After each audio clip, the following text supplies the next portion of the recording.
address his claims or your thoughts, please? Yeah, indeed. So, as context, so Abdullahi, the former Controller General of the Nigerian Customs Service, has not appeared in court at all. The ICPC had asked at the last hearing for a, which is basically a warrant. It's a very extensive warrant which gives the courts and the prosecution rights to go find wherever it is that you are. Right? It got to the notice of the prosecution that allegedly Abdullahi Diko is in London, right, on treatment. And the bench warrant had a specific caveat that if they actually did confirm that Abdullahi Diko was in treatment in London, the bench warrant will stand suspended. The ICPC comes back to court now and tells the court, we have not been able to find him, we've not been able to verify that he's in London and receiving medical treatment. And the judge gets angry. So the ICPC asked for the duration of the bench warrant to be extended, but it did not tell the court by what time it would be able to satisfactorily tell the court we've been able to verify the whereabouts of Abdullahi Diko. And the judge was naturally annoyed, and she simply said, I can't, a direct quote, my duty charge that has no timeline in the docket. So we've had this conversation many times about the ICPC and the EFCC with respect to their track record when it comes to actual prosecutions. So one thing that I'm released press statements saying you found X billion, X million naira, X million euros, and X million, dollars, right? It's another thing to prove it in court. It's a higher standard. It's not a media standard. It's a beyond reasonable doubt standard. And the track record of the ICPC and the EFCC in this regard has been very checkered. We would all remember the story of the former Delta State Governor James Ibori, how for years his cases were just swimming through the Nigerian judicial system, where he got a speedy conviction in the UK. This again, unfortunately, in 2020, just like in 2019 and 2018, and every other year since we became a democracy, illustrates the impotence of our prosecutorial services. This needs to be addressed. All right, thank you so much for drawing that out, because you're echoing what MI from Akoka is sharing with us on WhatsApp. He says, when a man doesn't want you to find a black goat, he'll advise you to look for it at night. The foot dragging and nonchalant manner in which the prosecution is handling this case is interesting. We're tired of media trials. Bring receipts to back up your charges. That's essentially what got the judge angry. Let us know how the Interpol is interfering in this case. Where's the evidence? What dates? Where's the Exactly. hospital? There's just nothing. There's just, I could literally just imagine, my lord, I'm sorry, but due to circumstances beyond our control, we've not been able to, verify the whereabouts of the above mentioned defendant. It's not good enough. Yeah. Let's move on to the next story. New Telegraph reports on COVID-19 an update. Central Bank of Nigeria has rolled out palliative measures to cushion the adverse effects of the virus on Nigerian businesses.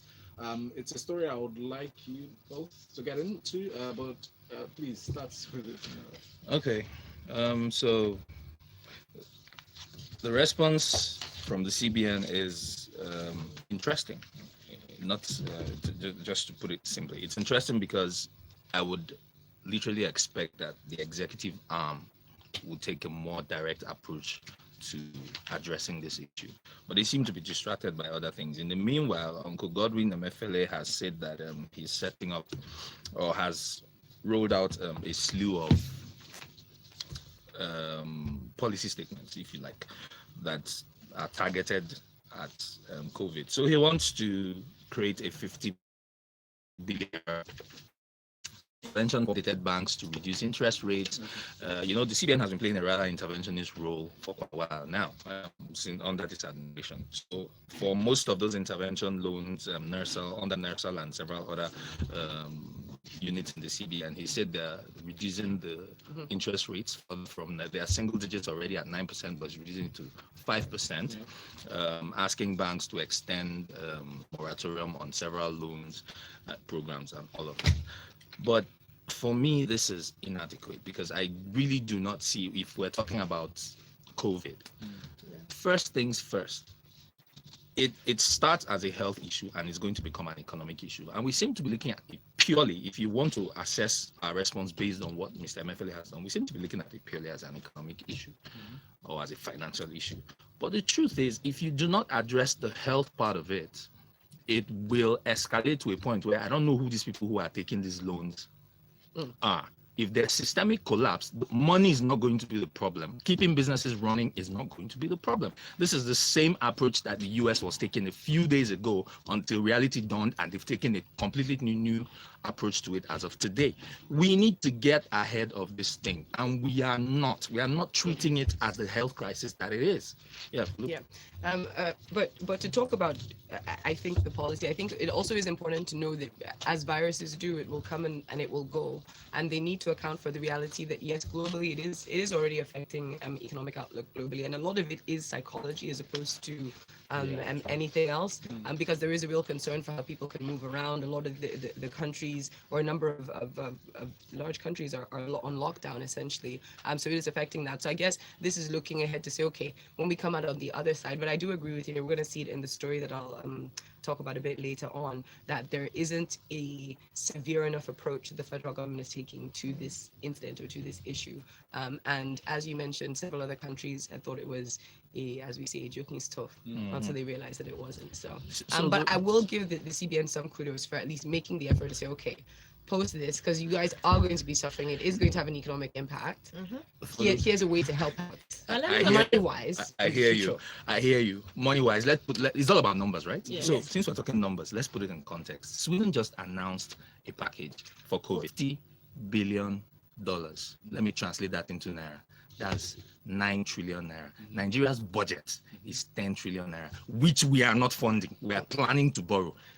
Sweden just announced, and Sweden is just about the size of Lagos, population-wise, right? They just announced a $50 billion intervention package to address this virus. If you want to use money to solve the problem, that's how you do it. But here's the thing, the money is only effective after the fact. You need to rein the virus in first. We are doing nothing. Our borders are still open. All our neighbors have closed their borders. We are here forming Voltron, arms, feet, legs, before we form the head. But I guess it's under the premise that, I mean, most of us have the idea that it's not as serious here as it is in. Yeah, but that's a dangerous. That's a dangerous. That's idea. plain ostrich. So you need to remember that this thing is a pandemic. It is essentially contagion. Now, because most people who are spreading it or how it's being spread, most people are asymptomatic. They're not showing any symptoms. That's what's making it so difficult to detect. Now, what our federal government has done, and I guess it just means that we should go straight to the story from the Punch newspaper. The headline reads, "No stopping Chinese, Italians, and others from visiting Nigeria."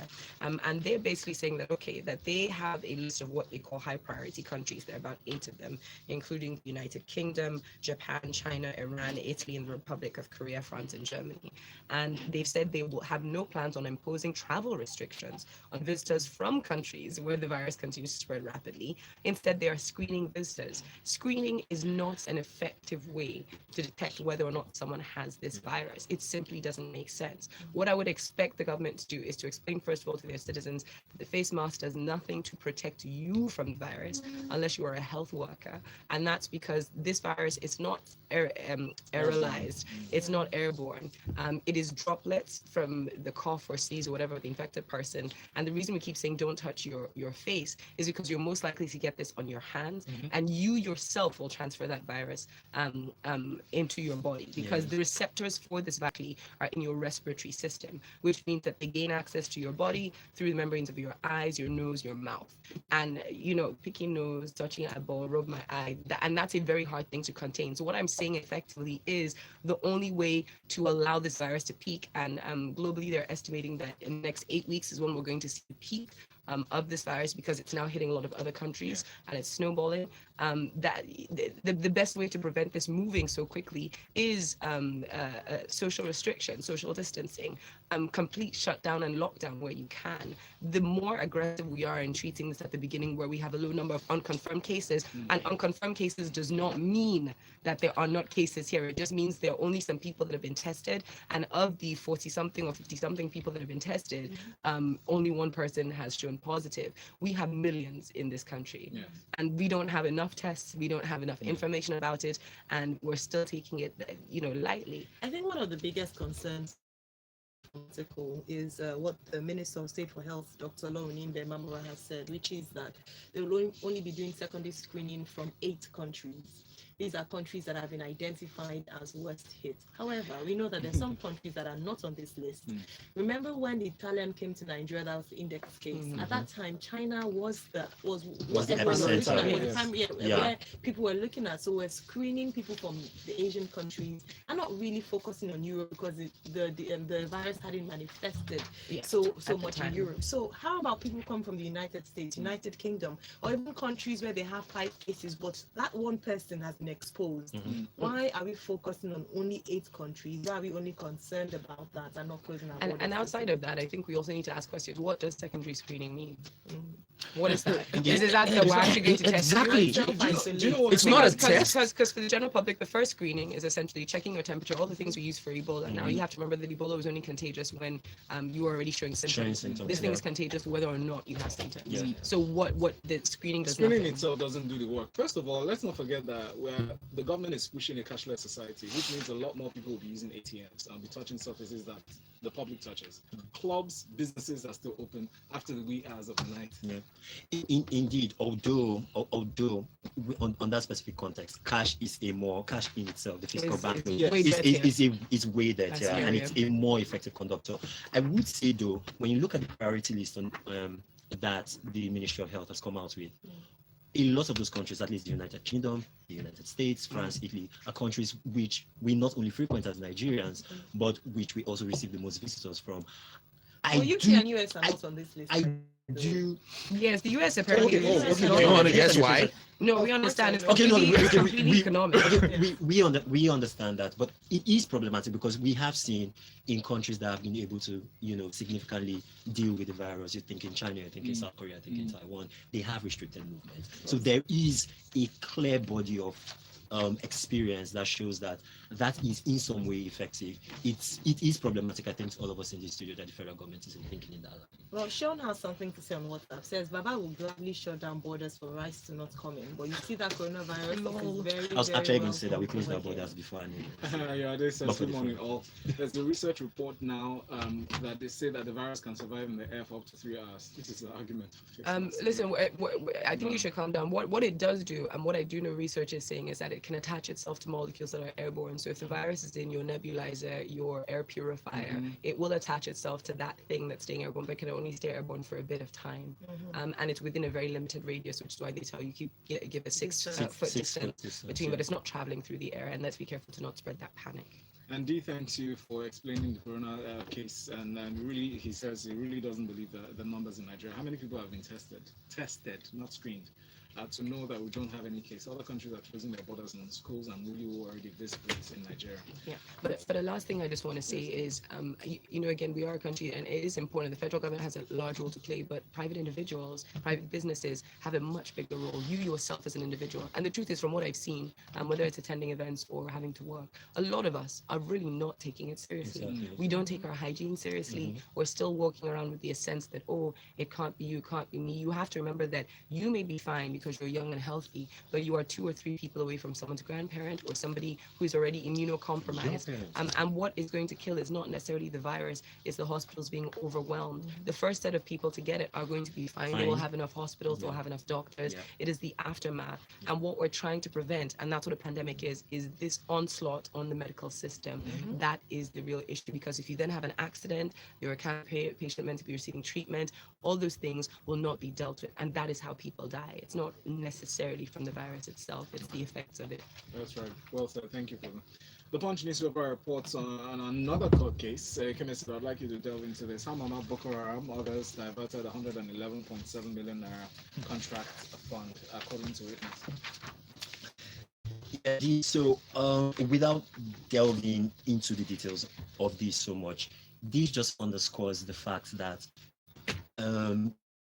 just like the situation with the COVID-19 pandemic, you have to structurally address systemic problems, right? So we have been looking at terrorism, we have been looking at insurgency in the Northeast, mostly from a purely military perspective. In some cases, we add a political angle to it, but there is an economic and a financial angle to it. And it's not clear, or at the very least, the federal government hasn't communicated that well enough, that they are getting a handle on that.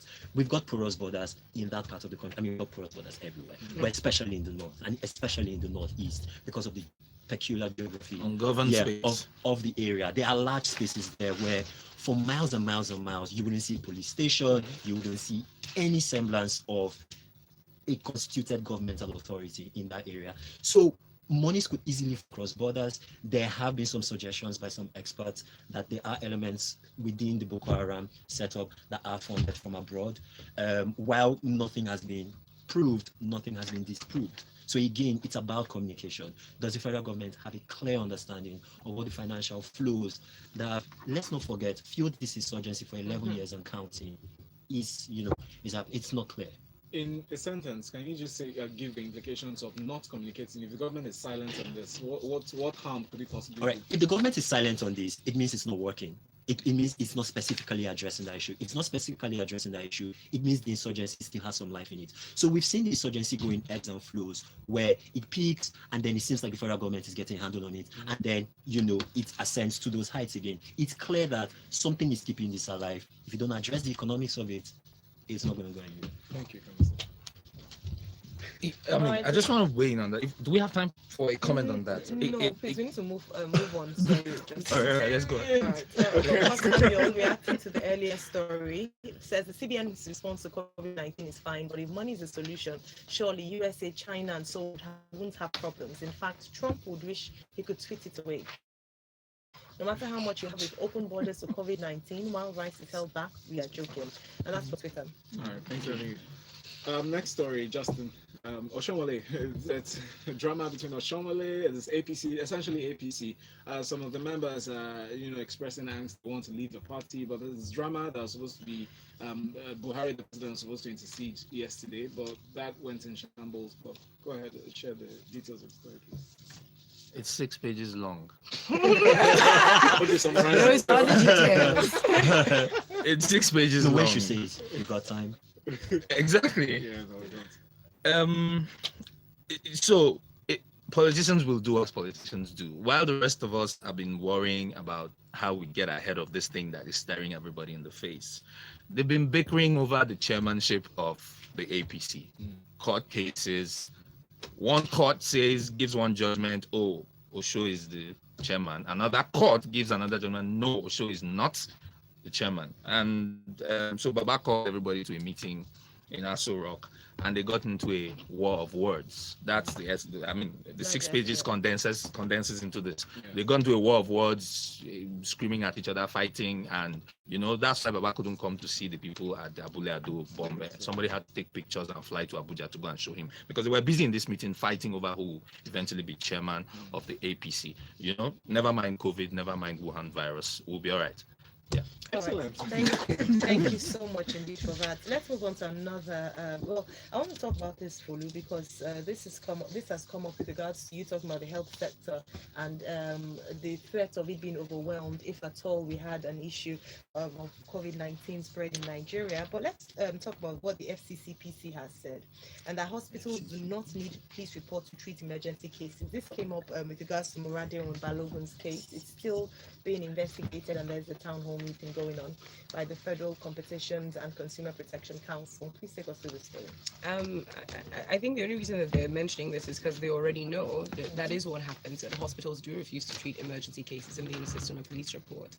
From what I understand, one of the major reasons that hospitals do that is because if they do treat someone that has been an accident victim, or maybe a gunshot victim, for example, which is one of the cases that we know that they turn down quite often, the police tend to harass them. Yes. Now, it's all well and good to continue making these statements, but the reality is until you reform your police sector and until you invest in training the people who are working not just in the hospitals, but also in the police force, you're still going to have these responses. So you can make all the announcements that you want, and we know that you have a history of announcing things, but the reality is the practice is going to continue because that's already established, and that's more real to these people than the law. The law to a lot of Nigerians is a fallacy. It's a rumor. It's fake news to the average Nigerian. It doesn't mean anything. It's just something that people say. What people trust in is what is their life experience. And life experiences, if there's an emergency, and most hospitals will not want to treat you. So Okay, so while I do understand that, one of the problems you've identified or talked about a number of times here with regards to the law and Nigerians taking it seriously is the consequence of breaking the law. With this town hall meeting with SCCPC coming out, and it seems as if they've come out to speak on a number of things. I think it's Babatunde Rukera speaking. Do you think that if people were held liable, particularly when they flout the laws, and there are heavy penalties for this? So, for instance, I mean the hospital in this case, if they were heavily fined, do you think it would be a deterrent? That goes without saying. If the things that definitely hit Nigerians is money, you know. I also think, if you don't mind, I also think that there's a cop out from the health industry, which a lot of it is private capital, right? Yeah.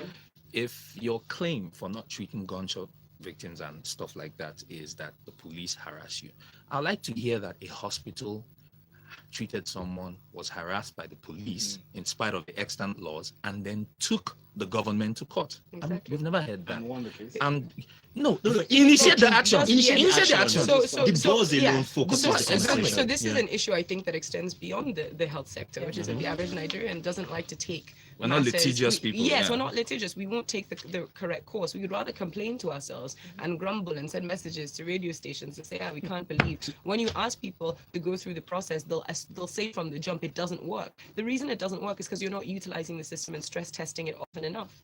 To be So fair, I think I was going to say, okay. going back to the first story Yeah. we had, and Yeah. the people in the judiciary system and prosecution, we talked about the fact that he drags, people are discouraged, you spend a lot of time. Nigeria drags. Excuse me. That cannot be your excuse for not doing To be something fair, that's good for you to long term. be fair, Folu, you probably remember this from law school earlier, right? No, I think inherent. Let's have this conversation. Let's just have it up now. Inherent in the application of justice is the speed with which you get it. Justice is time bound, and I think in Nigeria we need to get a clear sense that is the case. And the reason why most Nigerians do not trust the judicial system is that if you go to the police station and you bribe someone, you might get instant justice. No right? problem. But it doesn't happen in the court of laws. I am not disputing that. I am not saying that things are otherwise than they are. Yeah. And that's my issue with us as a people. Look at the reality of what we actually deal with and deal with that. We keep waiting for this perfect situation where it's going to be better. It's not better yet. So use the system as it is until you can make it better. All right, so use the system as it is until you can make it better, and hopefully it gets better before we all lose faith in the system. He's lost. That boss left the station. That's too late. Okay, so Jam is asking where the presidential address is in light of Ghanaian's presidential address yesterday. I think I saw South African presidents, in all countries. Don't hold your breath. Wait damn on. Bumi says, hello, Folu. The government will purposely drag the process. I'm a witness. And another one here from Zikolo, he says, I do not think the hospitals refuse to treat accident victims because of police report alone. I was at the hospital on Saturday night and I witnessed it. Upon investigation, I realized that one of the reasons is because nobody will be responsible for the bills if the hospital treats So such they use the patients. police thing as a cop The out. people who usually bring the victims are not family and will leave as soon as they drop the victim. But can I say As that soon as I've treatment starts. also witnessed family taking, so it's not just, I know that is one situation, but I know someone whose brother died in his hospital because they didn't recognize who the person was. Said no, we can't treat accidents, gunshot victim, we're not going to. So it happened. There are multiple reasons and excuses they will give. The reality is what it is. They are not treating people from accidents. You All too, let's move on don't very get quickly. accident. Let's You move too. on very quickly to the next story. We have two more to get through, important stories. 3 more bodies recovered at Lagos explosion site. Toddler rescued alive. Justin, we talked about this in detail yesterday in the news. You took us to Lagos Stocks 91 at 9 o'clock. Please take us through an update of the story. Oh, well, this is a tragic story. We all woke up to that news a couple of days ago. Yes, Okay. And it's tragic. No jokes here. People died. Students were injured. One ray of one silver lining in this dark cloud is it's been confirmed from one of the spokesmen of the school, the Catholic Mission School, that none of the students. Tragically, they lost quite a number of staff. The 3 bodies being referred to here have been confirmed to be staff of the school. As you all know, the Lagos State government has also come out to announce a 2 billion naira intervention fund, and they are crowd sourcing that money. The government has put down 250 million naira and is asking good Lagosians to please pitch in and contribute. I have a question with regards For to me? that. Yeah, for you. Just so that, and I'd like us to just touch on this very quickly, so we'll move on to the next story. Someone asked a good question. I think it was Ayo Mairo on Twitter yesterday, who said that I pay my taxes. Lagos State is one of the richest states in Nigeria. Why should the government be crowdfunding in response to an emergency situation? Do you think his statement or question is valid? Should the government dip into their purse to respond to situations like this, or should citizens come together to raise money? Citizen Tolu, please. Folu Storms. So I love it. Yes, Lagos is probably the richest state in Nigeria, arguably, but Nigeria is still broke. Yeah, exactly. That's my point. I'm like, I think as Nigerians, our pride is up, which is great. I think we're very proud people, but our pockets are not. And that's the reality. I think that the way that the governor approached this was poor.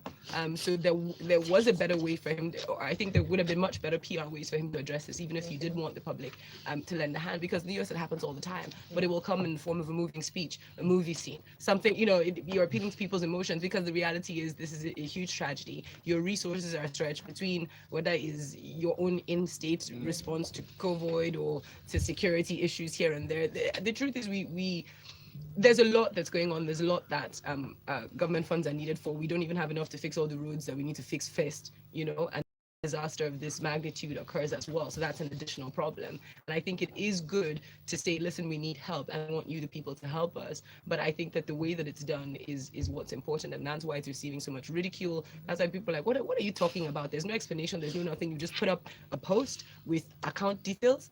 It's like a begging post. Yes. And that's horrible. And I think that's what people are responding to. I think if he'd done a government address or a governor's address to the people, I think it'd still be a bit of mockery going on. We still mock him a bit, but we say, okay, so there's some thoughts to this. Yes, without you even coming out to say please donate, your speech would move people enough to feel a sense to ask the government, how can we help Well, in this beyond situation? that, we're more of a reactive society. I know that people in Abuja, they've been crying about this tragedy of this coming disaster for a long time, and nobody did.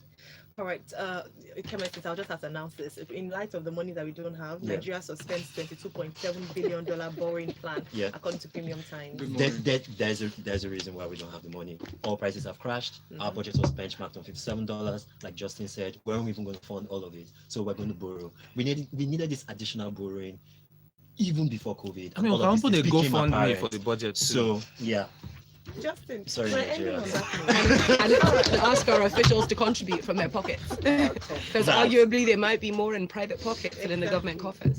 Thank you so much, Folu. All right, Lagos. There's so many things to talk about this morning, but thank you very much for sending in your thoughts. Don't forget to take the conversation further at 9 o'clock and look at one of the stories from this morning so that we can read comments from this morning and also take new ones. Thanks to our analysts. You see why I said we're honored to have you. Folu Storms, thank you, Folu Storms. Ijeh, judgeiyke at judgeiyke, that's Ikemesit. Please follow them and follow us at Smooth981FM. Use the hashtag FreshlyPress981 to track your messages. Next up, it's Grapevine 981. So many things happened over the weekend. Even one of our own appearing on BBC for her fashion choices, or fashion and political statements. We're looking at that. Please make sure you join us at 8:15. $50 billion. That's Just money talks, bullshit works.